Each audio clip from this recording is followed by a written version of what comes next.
Hello the students, welcome back to organise knowledge channel. और आज की जो वीडियो है उसमें हम डिस्कस करेंगे worksheet number 86 for class 9th, विषय विज्ञान है। और ये वर्कशीट आपके लिए 9 फरवरी 2022 के लिए शेड्यूल की गई है।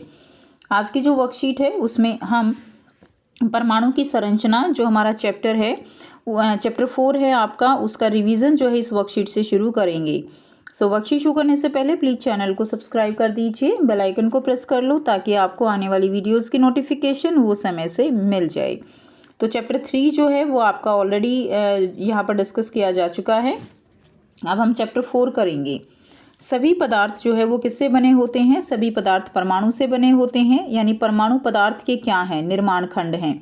हमने पढ़ा था कि छोटी से छोटी जो रचनात्मक इकाई है वो क्या होता है? वो परमाणु होता है। ठीक है, किसी भी पदार्थ की मूलभूत इकाई जो है वो क्या है? वो किसी भी पदार्थ की अगर हम मूलभूत इकाई की बात करें तो वो अणु होता है, और रचनात्मक इकाई की बात करें तो वो जो है परमाणु होता है। यह पदार्थ की सबसे छोटी इकाई है जो 3 अवपरमाणु कणों से बना है, प्रोटॉन, न्यूट्रॉन और इलेक्ट्रॉन। तो ये 3 अवपरमाणु कण इसमें होते हैं। प्रोटॉन की खोज ई गोल्डस्टीन ने की थी, और न्यूट्रॉन की खोज जो है वो जेम्स चैडविक नाम के वैज्ञानिक ने की थी 1932 में। अब सबसे पहले हम पढ़ेंगे कि थॉमसन का परमाणु मॉडल क्या था। यानी जो देखिए, परमाणु के अंदर जो 3 अवपरमाणु कण हैं ये किस तरह से जो है परमाणु के अंदर एक तरह से लोकेट करते हैं, कैसे उसके अंदर रहते हैं, ये जो स्ट्रक्चर था, ये जो मॉडल था, ये अलग अलग दिया गया। तो सबसे पहले उसमें हम थॉमसन का परमाणु मॉडल पढ़ेंगे। जे थॉमसन ने पहला परमाणु मॉडल प्रस्तुत किया, ठीक है, जिसको हम क्या कहते हैं? जिसको हम प्लम पुडिंग मॉडल भी कहते हैं। थॉमसन ने परमाणु संरचना को क्रिसमस केक और तरबूज का उदाहरण देकर प्रस्तुत किया। तो थॉमसन ने क्या किया था? परमाणु संरचना को क्रिसमस केक कहा या तरबूज का उदाहरण देकर उन्होंने समझाया कि ये मॉडल किस तरह से है।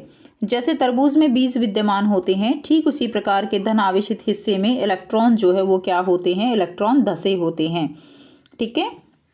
और जिस तरह तरबूज में खाने के भाग की तरह लाल गुद्देदार हिस्सा ही परमाणु में धनावेश उपस्थित रहता है। जैसे तरबूज में ये जो लाल हिस्सा होता है, लाल गुद्देदार हिस्सा जो खाने वाला हिस्सा है, तो इसमें क्या बताया गया कि इसी तरह परमाणु में भी धन आवेश उपस्थित होता है जैसे खाने वाला हिस्सा होता है। यानी जिस तरह से जो तरबूज है उसके अंदर जो बीज होते हैं, जो बीज हैं उनको उनको क्या कहा गया? उनको जिस तरह से बीज विद्यमान होते हैं ना तरबूज के अंदर, उसी प्रकार धन आवेशित हिस्से में जो इलेक्ट्रॉन है वो धसे हुए रहते हैं। उसके बाद देखिए, थॉमसन परमाणु मॉडल के अनुसार परमाणु जो है वो क्या है? वो एक धन आवेशित गोला होता है जिसके अंदर इलेक्ट्रॉन जो है वो धसे होते हैं। परमाणु क्या है? एक धन आवेशित गोला है। और जो गोला है वो क्या है? एक तरह से जो खाने वाला भाग है तरबूज का, वो उसी तरह से एक धनावेशित गोला है, और उसके अंदर जो इलेक्ट्रॉन है वो धसे हुए होते हैं जैसे बीज होते हैं। धनावेशित और ऋणात्मक आवेश जो है वो परिमाण में समान होते हैं, जिससे इसका संपूर्ण आवेश जो है वो क्या हो जाता है? शून्य होता है। अर्थात परमाणु वो कैसा होता है? उदासीन होता है, ठीक है। परमाणु के ऊपर ना तो पॉजिटिव चार्ज होता है और ना ही नेगेटिव, क्योंकि जितना पॉजिटिव है उतना ही नेगेटिव है, जिससे कि क्या होगा? जिससे कि जो कुल आवेश है वो शून्य हो जाएगा।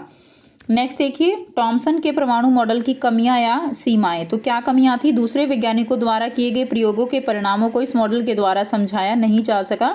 यानी इसके द्वारा जो है प्रॉपर एक एक्सप्लेनेशन नहीं दी गई। इस मॉडल द्वारा कोई प्रायोगिक साक्ष्य नहीं प्रदान किए गए और यह कल्पना पर आधारित था, तो इसके कोई साक्ष्य प्रदान नहीं किए गए। इसके बाद नेक्स्ट आता है रदरफोर्ड का परमाणु मॉडल। रदरफोर्ड का जो परमाणु मॉडल था उसमें रदरफोर्ड ने सोने की पन्नी का इस्तेमाल किया, क्योंकि जो बहुत ही पतली परत उसको चाहिए थी, जिसके कारण सोने की जो धातु है सोना, उसको इस्तेमाल किया गया। उसके बाद क्या हुआ? अल्फा कणों को जो है प्रकीर्ण प्रयोग के लिए प्रेक्षणों के आधार पर रदरफोर्ड ने निम्न परमाणु मॉडल प्रतिपादित किए। फिर अल्फा कणों को उसके ऊपर बौछार कराई गई, और उसमें जो है क्या किया गया? एक परमाणु उसमें जो रिजल्ट निकले, परिणाम जो थे, कि एक परमाणु में धन आवेशित केंद्र होता है जिसे नाभिकीय कहते हैं। यानी एक परमाणु जो है उसके जो केंद्र है उसमें क्या होता है? उसके अंदर नाभिक होता है, और ये कैसा होता है? इसके ऊपर पॉजिटिव चार्ज होता है, यानी जो है धन आवेश होता है। परमाणु का लगभग संपूर्ण द्रव्यमान इसी नाभिकीय में स्थित होता है। उसके बाद है इलेक्ट्रॉन केंद्रक के चारों ओर वृत्ताकार पथ पर गति करते हैं। जो इलेक्ट्रॉन है वो जो केंद्रक है उसके चारों ओर क्या करते हैं? वृत्ताकार पथ में गति करते हैं, ठीक है।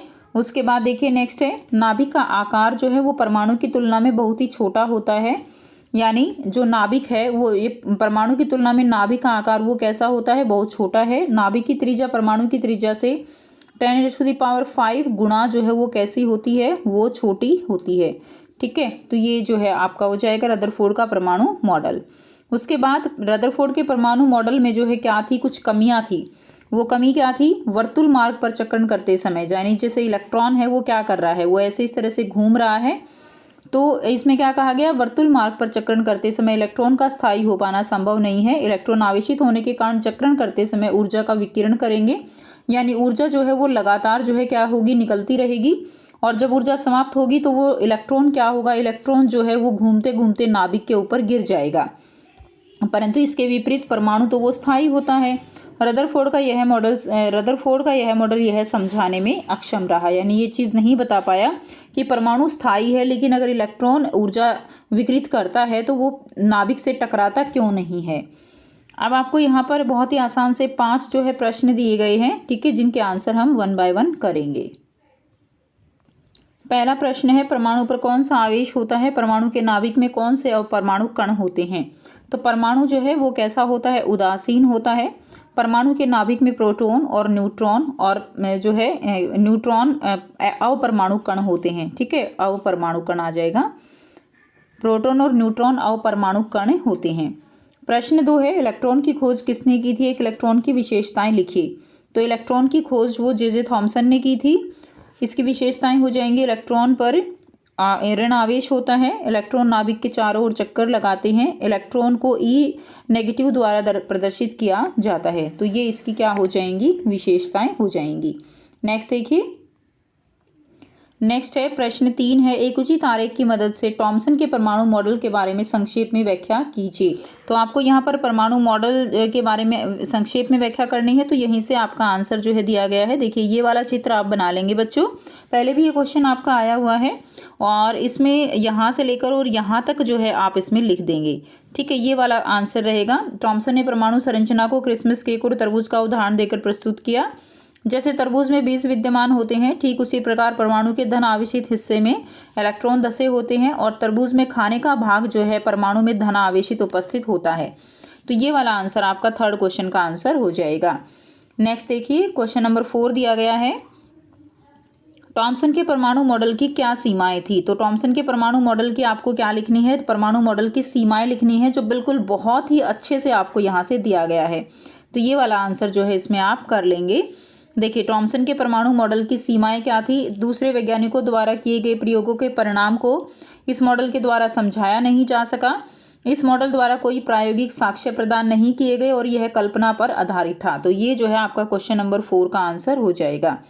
ठीक है, तो वीडियो पॉज करके आप इसको लिख सकते हो। नेक्स्ट देखिए, क्वेश्चन नंबर 5 दिया गया है, रदरफोर्ड के परमाणु मॉडल की व्याख्या कीजिए। तो ये आपका क्वेश्चन नंबर 5 होगा, परमाणु मॉडल की व्याख्या आपको जो है यहाँ पर करनी है। तो ये देखिए, बहुत ही जो है सारे क्वेश्चन के आंसर आपको बिल्कुल डायरेक्ट यहीं पर वर्कशीट में दिए गए हैं। तो यहाँ से आप इसको जो है करेंगे। ये इसमें 3 पॉइंट है मेनली। देखिए, पहला पॉइंट आप लिख देंगे, एक परमाणु में धन आवेशित केंद्र होता है जिसे नाभिक कहते हैं। परमाणु का जो लगभग संपूर्ण द्रव्यमान इसी नाभिक में होता है, पहला पॉइंट। दूसरा पॉइंट हो जाएगा, इलेक्ट्रॉन केंद्र के चारों ओर वृत्ताकार पथ पर गति करते हैं। और तीसरा पॉइंट हो जाएगा, नाभिक का आकार परमाणु की तुलना में बहुत ही छोटा होता है। ठीक है, तो ये 3 जो है पॉइंट्स आप इसमें लिख देंगे। क्लियर, तो यहाँ से आप 5 क्वेश्चन कर लेंगे। तो ये थी आपकी आज की साइंस की वर्कशीट। आई होप सभी स्टूडेंट्स को ये क्लियर है। कोई भी डाउट है तो आप पूछ सकते हो। वीडियो अच्छी लगी तो वीडियो को जरूर से लाइक करना, शेयर करना और चैनल को सब्सक्राइब करना। So thanks for watching, have a nice day.